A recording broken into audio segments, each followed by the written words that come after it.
ዋናው መነሻው ጋር የተያዘ ስም ለምን አንሰጠው? በትግራይ ላይ የተፈጸመው የዘር ማጥፋት ሴቶችን መድፈር ብቻ ሳይሆን ወደፊትም ዘር እንዳያፈሩ ካጀማመሩ እንዴት ወደዚህ ደረጃ ደረሰ?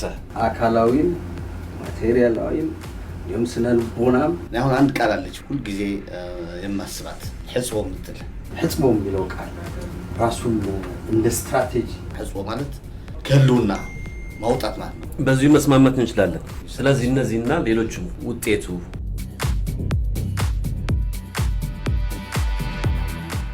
ሕጽቦ ማለት እጥበት ነው። የሚታጠበውም ትግራዋይነትና ትግራያዊ የሆነ ሁሉ እጥበቱ የሚካሄደው በማስወገድ በማጥፋት በመደምሰስ ከህልውና ውጭ በማድረግ ነው። ቃሉ ይህንን ዓላማና ተግባር እንዲያገለግል ቃሉን ያመነጨው ኢሳያስ አፈወርቂ ነው።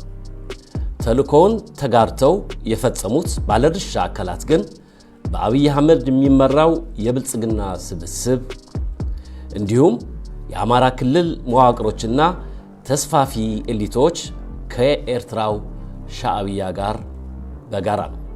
ካንሰር፣ አረም፣ መርዝ፣ ጋንግሪን ወዘተ የሚሉ ቅጽሎች የመጡት ያለምንም ምህረት ያለምንም ልዩነት በሙሉ ጭካኔ ለማስወገድ መዝመት ትክክለኛ የመፍትሄ መንገድ ተደርጎ እንዲወሰድና ለዚህ ተብለው የሚደረጉ ስምሪቶች ምክንያታዊነት ለማስረገጥ ታስበው ተለይተውና ተመርጠው የመጡ ናቸው። እጥበት ማለት ያለምንም አሻራ የማስወገዱ ስራ የሚሰራው በጅምላ ፍጅት፣ በረሃብ፣ ሞራልና ስብዕናን በማነወር ለምሳሌ ሴቶች በመድፈር፣ ንብረት በመዝረፍ፣ በማውደም፣ የእርሻ መሳሪያዎችን እንዳልነበሩ በማድረግ፣ ዘር በማበላሸት፣ እንስሳ በማረድ ወይም በመውሰድ፣ ቅርሶችና ቅዱሶችን በማርከስ ወይም በመስረቅ ወዘተ። በዚህ ረገድ የሕጽቦ ፕሮጀክት እንዲሳካና ትግራዋይነት ታጥቦ እንዲጠፋ በዚህ ዓመት ያልተደረገ የለም። እርግጥ የታሰበው ከተደረገውም ይበዛል ይሰፋል። ከተደረገውም ቢሆን የታወቀውና የተነገረው በእጅጉ ትንሽ ነው። በትግራይ የተካሄደው ጦርነት የዓለም ጦርነት ነው። የኢሳያስ የአብይና የሸሪኮቹ መሬት የለሽ ሕጽቦ ፕሮጀክት በአንድ በኩል የተጋሩ ከተአምር የሚቆጠር ዓለም ያስደመመ ታጋይነት በሌላ በኩል ትግራይ ብቻውን ቆሞ የሕጽቦ ባለድርሻ ኃይሎች በሙሉና በሁሉም የተረባረቡበት የአንድ ዳዊትና የብዙ ጎልያዶች ሁለት ጎራ። ዓለምም ጎልያዶቹ ሐሳባቸውን እንዳሰቡ በፍጥነት ይከውኑት እንደሆነ እድል ለመስጠት የተስማማች መሰለች። ብቻ የተጓተተ የተወሳሰበ እና የደም ፍንጣሪ የበዛበት እንዳይሆን እንጂ እዳው ገብስ ነው ያለች ይመስል ነበር። ትግራይ በሌላ አቅሟ የጥላቶቿ ግብዳ ክብደት አፍኖ መተንፈስ እስኪሳናት ቃተተች።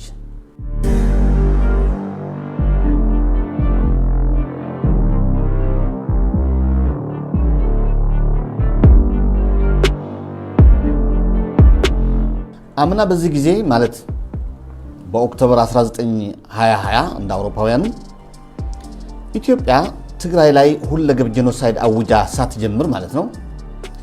በዚሁ ቀን በጦርነቱ ዋዜማ ምን ትመስል ነበር? አንድ ማሳያ። አምና በዚህ ቀን ትልቆቹ ሚዲያዎች ኢትዮጵያን በተመለከተ ያወጡት የነበረውና ዜና ምን ይመስላል? በዚህ ቀን ኢትዮጵያ በሚል ስም ጉግል ላይ ኢትዮጵያ በዓለም አቀፍ የዜና አውታሮች የተጠቀሰችው እንዴት ነበር? ኢትዮጵያ ኒውዮርክ ኮንቬንሽንን መድረክ ተቀላቀለች ነው የሚለው። አንዱ ጠቃሚ መድረክ ነው። ጤናማ መንገድ ላይ ያሉ ሀገሮች የሚከተሉት። ከዛ ጋር የተጠቀሰው ኢትዮጵያ በአፍሪካ ሁለተኛው ፈጣን የኢኮኖሚ እድገት እንዳላት አስታውሳል። ኢትዮጵያ በ3 ወር ውስጥ ግማሽ ቢሊዮን ዶላር አስገብታለች ይላል። ኢትዮጵያ በ2019-20 ኢኮኖሚዋ 6.1 አደገ ይላል ሌላኛው።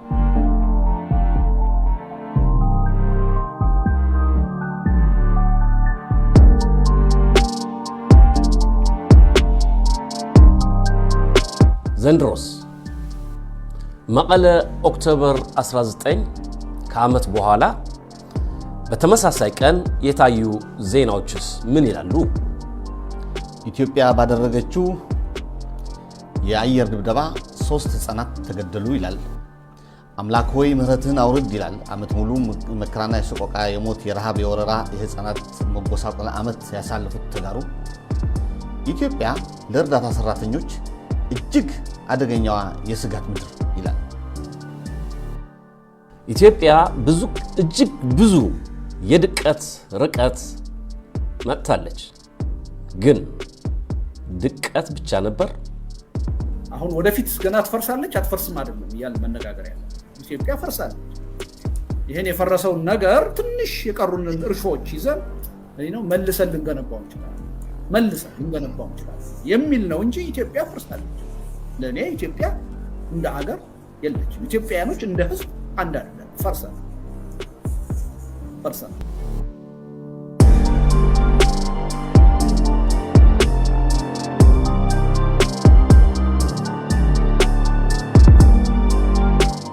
እንግዲህ ኢትዮጵያን ለዚህ ፍርስርስ ያበቃት ዓመት ነበር። የ3000 ዘመናት የሚባለው ሀገረ መንግስትነት በአንድ ዓመት ለማፈራረስ ያበቃ ውሳኔ ሂደትና መንገድ ምን ይመስላል? በዛሬው ዝግጅት የዚህ አፍራሽ ዓመት ጥቅል ስዕል ለማሳየት ይሞከራል። ይህ ኢትዮጵያ የፈረሰችበት ታሪክ በዋዜማው ምን ይመስል ነበር? ያኔ ባይነገረንም አብይ አህመድ ከወር በኋላ በድል አድራጊነት የነገረን ነገር ይህንን በመጨረሻ ውጤቱ አገር የማፍረስ ስራ በጥንቃቄ የተዘጋጀበት ስራ እንደነበር ነው። የድሮን ወይም ዩኤቪ አንማን ኤር ቬሂክል የሚባሉትን ለመታጠቅ ሰፊ ስራ ሰራ። ግን እነሱ በሚያውቋቸው ቦታዎች በማስቀመጥ ቁጥራቸውን ታይፓቸውን እንዲያዩ አልፈቀድንላቸውም። ሚስጥራዊ ነበር ይሄኛው ሪፎርም። ስፔሻል ፎርስ ሰልፍ ሲያሳይ ምናምን ማየት ጀምረዋል። ምን ካፓቢሊቲ እንዳለው ቁጥሩን አያውቁትም።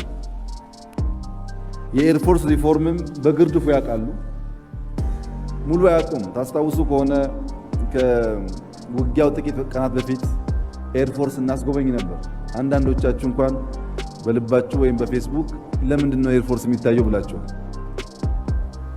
ያኔ ሆን ብለን ነው ኤር ፎርሱ ያው የምታውቁት ነው አዲስ ነገር የለም ብለን ያሳየናቸው። የተዘጋጀነውን ነገር ጠላት እንዲያጽማን ፈልግ እና ያኛው ኤር ፎርስ ሲያዩ ደስ አላቸው። ይህ ከራሱ ጀነራሎችም ሰምተናል። ከአማራ ክልል የፖሊስ ኮሚሽነር RADDAA በኋላ ባልታወቀ ምክንያት የሞተ ወይም የተገደለ፣ ለሱዳኑ ወታደራዊ መሪ ጀነራል አልቡርሃን ከጥቅምት 24 ሳምንት ቀደም ብሎ በጅማ ከተማ ከተደረገላቸው የፈረስ ሽልማት በተደራቢነት የሱዳን መውጫ ድንበር እንዲዘጉ ለውለታቸውም የሚፈልጉትን ያህል መሬት እንዲይዙ ሲፈቀድላቸው የተረጋገጠ ነበር። በሌላ በኩል በትግራይ የነበረው ሁኔታ ስጋትና ዝግጅት የተንጸባረቀበት ስሜት ደግሞ እስኪ እንመልከት። ስለዚህ አሁን ምን ያምንለው መፍትሄ ውጊያ ሳይሆን ውይይት፣ ድርድር፣ ሁሉም የፖለቲካ እስረኛ ፈትቶ በየከርቸሌው ያለው በየእስር ቤቱ የገባው ከውጭም ውስጥም ያለው ደጋግመው የሚታሰሩ ሰዎች አሉ። ይፈቱና ቁጭ እንበል ውይይትና ካሄድ የትግራይ አይደለም አንድ ልዩነት ነው። ከትግራይ አጠቃላይ ነው፣ እንደ ሀገር ነው ችግር ያለው። ትግራይ መንግስት ስላለው ብቻ ካልሆነ በስተቀር ልዩነቱ ከሁሉም ጋር ነው። ትግራይ ግን መንግስት አለው፣ ድርጅትም አለው፣ ተሳስሮ ከህዝቡ ጋር ይሰራል። ልዩነታችን ይሄ ነው። እንደ ሌላው ፓርቲ ነን እኛም ማለት ነው በፓርቲ ሲታይ። ስለዚህ የሰራዊቱን ማወቅ ያለበት የችግር በፖለቲካ እንጂ በወታደራዊ ኃይል በፍጹም ሊፈታ አይችልም። የወታደራዊ የሚታዩ ዝግጅቶች ለምን መባልም አለበት። ለምን ምን ተፈጠረ ግልጽ ይሁንልን መባል አለበት። ሁሉም ሀገር ያለው ተዘጋጅ በተጠንቀቅ። የትግራይ ህዝብ ህገ መንግስት ነው ያከበረው። ኮሮናም እየተከላከለ ምርጫ አካሂዷል። ሁላችሁም ያያችሁት ነው። ከዛ በኋላ የተፈጠረ ነገር የለም። በሰላም ነው ያለቀ። ታሪካዊ ምርጫ ነው። በዓለምም የታየን በአገር ብቻ አይደለም። ይሄ ወንጀለኛ ያስብላል ወይ? ምርጫ ማካሄድ የጥፋት ነው ወይ?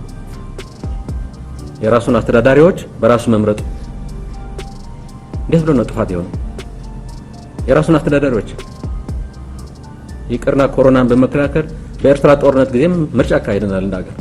ይህ በእርግጥ ደብረጽዮን ገብረ ሚካኤል ከቀናት በፊት ለወቅቱ የአፍሪካ ህብረት ሊቀመንበር በጻፉት ደብዳቤ አገሪቷ ወደ አደገኛ ሁኔታ እያመራች ስለመሆኗ የሰላም ጥሪና ተማጽኖ አቅርበው ነበር። ከውስጥም ከውጭም የዚህ አደገኛ አዝማሚያ ዋዜማ ትክክለኛ ገጽታ ልብ ያለ ወይም ግድ የሰጠው አካል አልነበረም። ሁሉም ነገር ጭልምልም ሲል ያስታውቅ ነበር። የደብረጽዮን ተደጋጋሚ ጩኸትና ማስጠንቀቂያም